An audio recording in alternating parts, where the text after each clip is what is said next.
혼인신고만 하면 행복할 줄 알았습니다. 다정한 사람인 줄 알았습니다. 64년을 살면서 처음으로 누군가에게 기대도 된다는 생각이 들었습니다. 이제 더는 혼자가 아니라는 그 안도감이 얼마나 컸는지 모릅니다. 박영호 씨를 처음 만난 건 동네 노인정에서였습니다. 제가 죽 끓여가면 다들 맛있다고 했는데 그 중에서도 영호 씨가 특히 제 음식을 좋아했습니다. 68세라고 했지만 깔끔하고 말수도 적당했죠. 그렇게 가끔 마주치다 어느 날은 집까지 데려다 준다고 했습니다. 제 장바구니를 들어주는 모습이 참 다정했어요. 쌀쌀한 날씨에 목도리도 둘러주고 커피도 사주고 오랜만에 누군가가 저를 챙겨주는 느낌이었습니다. 인숙 씨, 이제 우리 나이에 뭐가 중요해요? 서로 의지하면서 남은 인생 행복하게 살아요. 영호 씨의 이 말에 마음이 녹아내렸습니다. 그 말 한마디에 외로움에 지친 제 마음이 따뜻해졌어요. 결혼은 빠르게 진행됐습니다. 제 아들은 걱정했지만 저는 엄마도 이제 행복하게 살고 싶다고 했어요. 혼인신고 후 영호 씨는 제 집으로 들어왔습니다. 처음 2주는 정말 꿈 같았어요. 아침마다 커피를 내려주고 장도 같이 보러 다녔습니다. 하지만 그건 오래가지 않았어요. 3주째부터 영호 씨의 얼굴이 바뀌기 시작했습니다. 투덜거림이 늘었고 제가 끓여주는 음식에 트집을 잡았습니다. 처음엔 그저 적응하는 과정이라 생각했습니다. 하지만 한 달이 지나자 그 다정한 미소는 어디론가 사라졌습니다. 이게 정말 제가 기대했던 결혼 생활일까요? 식사 때마다 불평을 하고 텔레비전 소리가 크다고 짜증을 내고 제 친구들이 온다고 하면 얼굴을 찌푸렸습니다. 하루는 제가 좋아하는 드라마를 보고 있는데 리모컨을 빼서 채널을 돌려버렸어요. 내가 이걸 보고 싶으니까. 하면서요. 그래도 참았습니다. 결혼 생활이 다 그렇지 하면서요. 하지만 마음 한편에서는 불안했습니다. 이 선택이 정말 맞는 걸까요? 저는 김인숙, 올해 64세입니다. 40년 전 남편을 교통사고로 잃고 홀로 아들을 키웠습니다. 매일 새벽 4시에 일어나 리어카를 끌고 시장에 나가 채소를 팔았어요. 비가 오나 눈이 오나 아픈 날에도 쉴 수 없었습니다. 엄마, 오늘은 좀 쉬어요. 아들이 그럴 때마다 엄마 괜찮아. 내가 공부만 열심히 해라고 말했습니다. 손은 갈라지고 허리는 굽었지만 아들이 대학 졸업할 때 그 모습을 보며 눈물 흘렸습니다. 아들은 결혼하고 서울로 떠났습니다. 명절에나 만나는 사이가 됐지만 그래도 잘 살면 된다고 생각했어요. 저는 작은 채소 가게를 열어 하루하루 버텼습니다. 밤이 가장 힘들었어요. 텅 빈 집에 들어오면 말할 사람이 없어서 텔레비전을 틀어놓고 잠들곤 했습니다. 가끔은 내 이름을 불러주는 사람이 그리웠어요. 인수가 누군가 제 이름을 불러주는 꿈을 꾸다 깨면 정말 서럽더라고요. 나이 들수록 외로움은 더 커져갔습니다. 아픈데 물 한 잔 떠다 줄 사람도 없고 병원에 가도 보호자라는 늘 비어 있었죠. 친구들도 하나둘 세상을 떠나고 점점 혼자가 되어 갔습니다. 그러다 동네 복지관에서 춤도 배우고 노래도 부르며 친구들을 만들었어요. 그런데 거기 모인 사람들도 대부분 저처럼 외로운 사람들이었습니다. 그저 하루하루 살아냈습니다. 누구 덕 본 적도 없었습니다. 이것이 제 인생이었어요. 어느 날 밤 텔레비전에서는 신혼부부가 나오는 드라마를 하고 있었습니다. 서로 사랑한다며 안아주는 모습을 보는데 갑자기 눈물이 쏟아졌어요. 그때 깨달았습니다. 저도 누군가에게 안기고 싶다는 것을. 아들에게 전화했지만 아들은 바빴습니다. 엄마, 지금 회사에서 중요한 일 있어서. 그 말에 아니야, 별거 아니야. 그냥 잘 지내나 싶어서 하고 전화를 끊었어요. 가끔 동네 할머니들은 돌아가신 남편 얘기를 하며 울었지만 저는 울 자격도 없었습니다. 제 남편은 너무 일찍 가버려서 추억도 별로 없었으니까요. 그런 제게 영호 씨는 마지막 행복의 기회처럼 느껴졌습니다. 다시는 오지 않을 것 같은 기회였어요. 인숙 씨, 우리 나이에 외로움이 제일 무서운 병이야. 같이 있으면 서로 힘이 될 거야. 영호 씨의 이 말에 저는 완전히 넘어갔습니다. 누군가 내 마음을 정확히 알아준다는 느낌, 그 느낌이 얼마나 위로가 되는지 모릅니다. 결혼 2달째, 이상한 일들이 생기기 시작했습니다. 어느 날 영호 씨가 갑자기 물었어요. 인숙 씨, 통장에 얼마나 모았어? 깜짝 놀랐지만 솔직하게 말했습니다. 장사하면서 모은 돈 3천만 원 정도 있어요. 그날 이후로 영호 씨는 자주 돈 이야기를 꺼냈습니다. 우리 이제 부부인데 통장도 하나로 합치자. 내가 잘 굴려서 돈 불려줄게. 처음엔 그저 잘 살아보자는 마음인가 했어요. 하지만 점점 이상해졌습니다. 이 집은 누구 앞으로 되어 있어? 보험은 들었어? 아들한테 용돈 많이 줘? 영호 씨는 서랍을 뒤지기 시작했습니다. 제가 없을 때 제 서류를 살펴보는 걸 발견했어요. 집 등기부등본, 보험증서, 통장 모두 찾아보고 있었습니다. 밥을 차려도 잘 먹지 않고 제가 끓인 국은 짜다, 싱겁다 트집을 잡았습니다. 사람들 앞에선 다정한 척하다가 집에만 오면 얼굴을 굳혔어요. 영호 씨, 무슨 일 있어요? 물으면 나 피곤하니까 말 시키지 마. 하고 방에 들어가 버렸습니다. 그리고 점점 외출이 잦아졌어요. 어디 가냐고 물으면 친구 만나러. 한마디로 끝이었습니다. 밤 늦게 들어오는 날도 많아졌어요. 어느 날은 제 지갑에서 돈이 없어진 것을 발견했습니다. 시장 갈 돈을 뒀는데 사라졌어요. 영호 씨에게 물었더니 당신이 어디 두고 잊어버렸겠지. 하며 화를 냈습니다. 가장 이상했던 건 제 집 명의를 바꾸자고 제안한 날이었어요. 인숙 씨, 우리 이제 부부인데 집 명의도 공동으로 하자. 내가 노후에 당신 잘 모실게. 그때 눈빛이 달라 보였습니다. 제가 망설이자 처음으로 큰 소리를 질렀어요. 믿지도 못하면서 결혼은 왜 한 거야? 당신 그렇게 날 못 믿어? 점점 깨달았습니다. 그 사람이 원하는 건 저와 함께하는 삶이 아니라 제 손에 쥔 몇 푼이 전부였다는 걸. 한 번은 영호 씨 전화가 울려서 제가 받았는데 상대방이 깜짝 놀라며 전화를 끊었어요. 제가 물어보니 잘못 걸려온 전화라고 했지만 수상했습니다. 밤에 영호 씨가 자고 있을 때 그의 휴대폰을 살짝 봤습니다. 비밀번호가 걸려 있어 열리진 않았지만 메시지 알림이 떠 있었어요. 오빠 언제 만나? 가슴이 철렁했지만 그래도 의심하고 싶지 않았습니다. 어쩌면 정말 친구일지도 모르니까요. 하지만 이상한 일은 계속됐습니다. 통장에서 적지 않은 돈이 자주 빠져나갔고 영호 씨는 그저 투자했다고만 했어요. 어떤 투자인지 물어봐도 복잡해서 당신은 몰라도 돼. 라고만 했습니다. 친구들에게 이런 일을 털어놓지도 못했어요. 너무 부끄럽고 창피했거든요. 나이 들어 정신이 없어져서 사기당했다고 할까봐 두려웠습니다. 그렇게 3개월이 지났습니다. 매일 밤 이게 맞는 걸까? 하고 고민하면서도 다시 혼자가 될까봐 두려워 참고 살았어요. 결혼 100일이 되던 날 영호 씨는 친구 만나고 온다며 나갔습니다. 기념일인데 서운했지만 참았어요. 집에 혼자 있는데 그의 핸드폰이 울렸습니다. 충전하러 두고 간 거였어요. 처음엔 보지 않으려 했지만 자꾸 울리는 전화. 혹시 급한 일인가 싶어 봤더니 영순이라는 이름이 떠 있었습니다. 전화를 받지는 않았어요. 하지만 그 순간 뭔가에 이끌려 문자를 열어봤습니다. 오빠 오늘 만나서 반지 고르자. 이번 주에 혼인신고하기로 했잖아.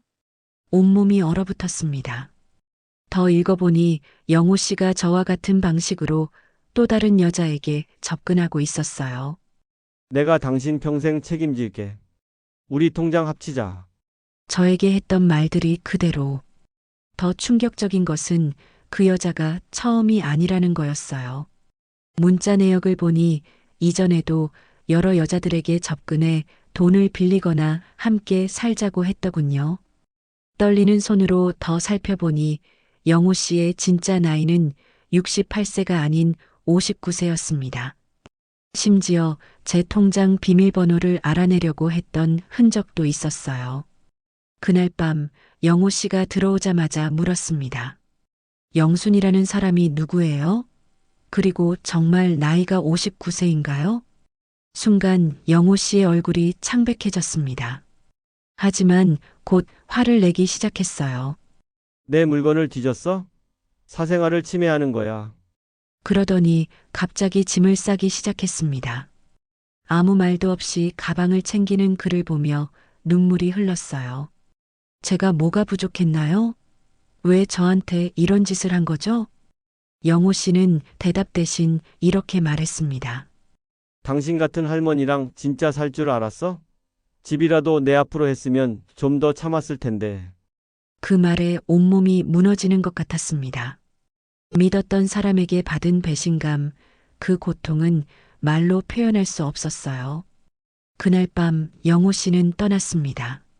나중에 알고 보니 그는 여러 동네를 돌아다니며 같은 수법으로 노인 여성들에게 접근해 왔다고 합니다. 다음 날 아침 통장을 확인해 보니 500만 원이 없어져 있었습니다. 영호 씨가 제 카드를 몰래 사용한 거였어요. 이걸 경찰에 신고할까 생각했지만 너무 창피하고 부끄러웠습니다. 아들에게도 말하지 못했어요. 엄마가 어리석었다고 할까봐 두려웠거든요. 그저 영호 씨랑 안 맞아서 헤어졌어라고만 했습니다. 하루 종일 집에 누워 울었어요. 내가 어쩌다 이렇게 바보가 됐을까? 64년을 살아오면서 이런 일은 처음이었습니다. 가장 힘든 건 내 판단력을 의심하게 된 거였어요. 이제 누구를 믿을 수 있을까? 내가 또 속지는 않을까? 동네에서 아는 사람들이 물어볼 때마다 그 사람 일이 생겨서 떠났어요 라고 둘러댔습니다. 하지만 눈빛을 보면 다들 알고 있는 것 같았어요. 내가 속았다는 것을. 어느 날 시장에서 장을 보는데 누군가 수군거리는 소리가 들렸습니다. 저 할머니 사기 당했대. 돈이랑 집 노리고 접근한 남자한테. 그 말에 다리에 힘이 풀려 그 자리에 주저앉았어요. 하루하루가 지옥 같았습니다. 밤에는 잠도 못 자고 먹지도 못하고 내 인생이 끝난 것 같았어요. 영호 씨가 떠난 후 정말 어떻게 살아야 할지 몰랐습니다. 너무 부끄럽고 창피했어요. 어떻게 아들에게 이런 일을 말할 수 있을까? 동네 사람들 얼굴은 어떻게 볼까? 한 달 동안 집에만 있었어요. 밥도 제대로 못 먹고 잠도 못 자고 자꾸 왜 그걸 몰랐지? 하고 스스로를 탓했습니다. 결국 아들에게 전화했어요.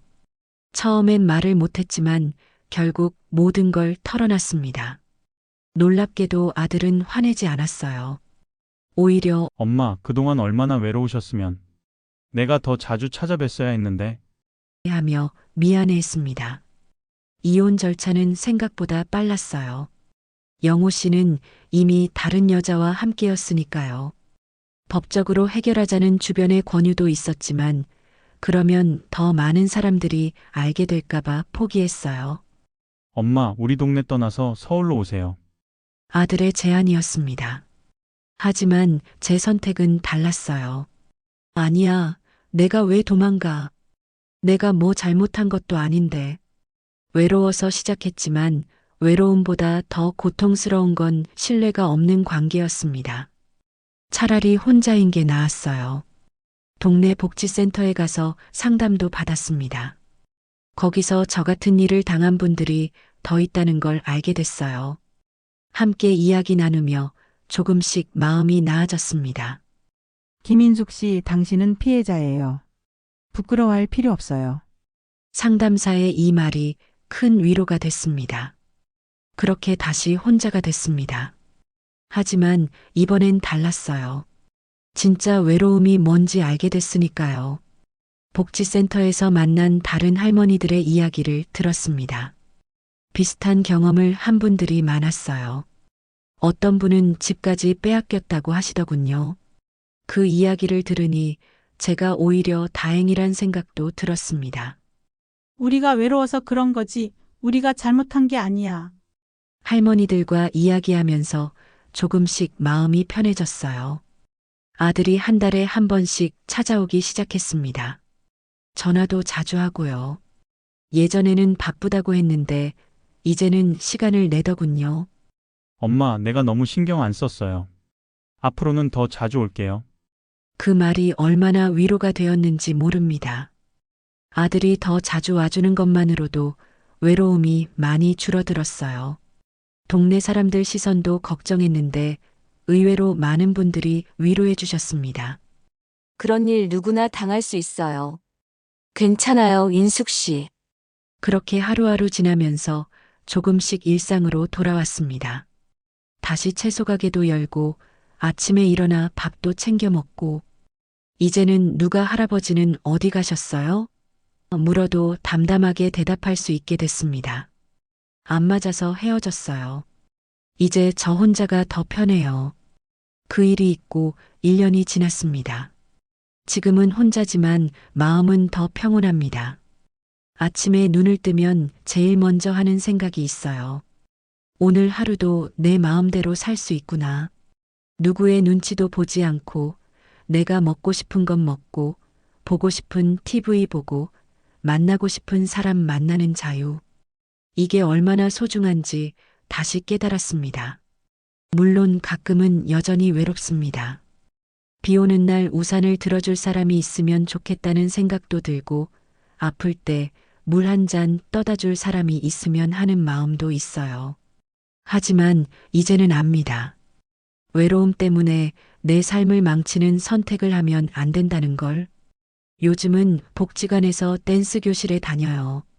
저 같은 할머니들이 모여서 춤도 추고 노래도 부르며 웃고 있습니다.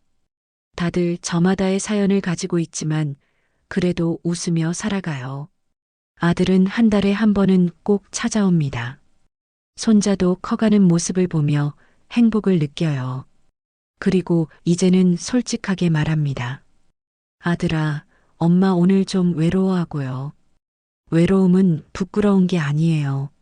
하지만 외로움 때문에 존엄성을 잃는 건 정말 슬픈 일입니다. 여러분, 우리 나이에 외로움은 당연한 거예요. 하지만 그 외로움 때문에 아무나 만나지 마세요. 혼자여도 당당하게 살 수 있어요. 나를 진심으로 존중해주는 사람 아니면 차라리 혼자가 낫습니다. 외로움은 참을 수 있지만 존중받지 못하는 삶은 참을 수 없습니다. 지금도 가끔 그때 일을 생각하면 부끄럽고 속상해요. 하지만 더는 후회하지 않습니다. 그 경험이 저를 더 강하게 만들었으니까요. 여러분의 남은 인생은 여러분 것입니다. 누구에게도 빼앗기지 마세요. 이제 저는 매일 아침 거울을 보며 말합니다. 김인숙, 오늘도 행복하게 살자. 너는 혼자여도 충분히 가치 있는 사람이야. 며칠 전에는 복지관에서 새로운 프로그램이 시작됐어요. 마음 건강 지키기라는 수업이었는데 거기서 이런 말을 들었습니다. 자신을 사랑하지 않으면 다른 사람도 당신을 사랑하지 않아요. 나를 먼저 소중히 여기세요. 그 말이 가슴에 깊이 와닿았습니다. 저는 평생 다른 사람만 생각하며 살았어요. 아들을 위해, 손님을 위해, 그리고 마지막엔 영호 씨를 위해서요. 하지만 이제는 저 자신을 위해 살기로 했습니다. 매일 아침 일어나서 거울을 보며 인수가 오늘도 행복하자라고 말합니다. 가게에 가서 채소도 팔고 단골 손님들과 수다도 떨고 저녁엔 좋아하는 드라마도 봅니다. 주말엔 복지관에서 배운 댄스 동작을 연습하기도 해요. 지난주에는 아들이 스마트폰을 사줬어요. 어려웠지만 배우려고 노력하고 있습니다. 이제 아들이나 손자랑 영상 통화도 하고 사진도 받을 수 있어요. 멀리 있어도 얼굴을 볼 수 있다는 것, 그것만으로도 외로움이 많이 줄어들었습니다. 얼마 전에는 재혼하려는 친구에게 조언도 해줬어요. 서두르지 말고 천천히 알아가세요. 그 사람의 진짜 모습을 보려면 시간이 필요해요. 제 경험이 누군가에게 도움이 된다면 그건 그것대로 의미가 있는 것 같습니다. 사실 제가 이렇게 무너지지 않고 다시 일어설 수 있었던 건 제 주변에 좋은 사람들이 있었기 때문이에요. 아들, 복지관 선생님, 채소가게 단골 손님들. 그분들의 따뜻한 말 한마디가 저를 지탱해 줬습니다. 그러니 여러분도 주변 사람들에게 마음을 열어보세요. 도움을 청하는 것이 부끄러운 일이 아니에요. 혼자서 모든 걸 견디려 하지 마세요. 그리고 무엇보다 외로움에 떠밀려 서두르지 마세요. 외로움은 잠시지만 잘못된 선택의 결과는 오래갑니다. 가끔 밤에 혼자 있으면 아직도 쓸쓸할 때가 있어요. 하지만 이제는 그 외로움을 있는 그대로 받아들입니다. 외로움이 나쁜 게 아니라 외로움 때문에 잘못된 선택을 하는 것이 나쁜 거니까요. 앞으로 좋은 사람이 나타난다면 그때는 더 현명하게 선택할 수 있을 것 같아요. 그때까지는 제 자신을 더 사랑하고 소중히 여기며 살아가려 합니다. 오늘 제 이야기를 들어주셔서 감사합니다. 여러분도 모두 행복하세요. 나이가 들어도 혼자여도 우리는 충분히 가치 있는 사람들입니다.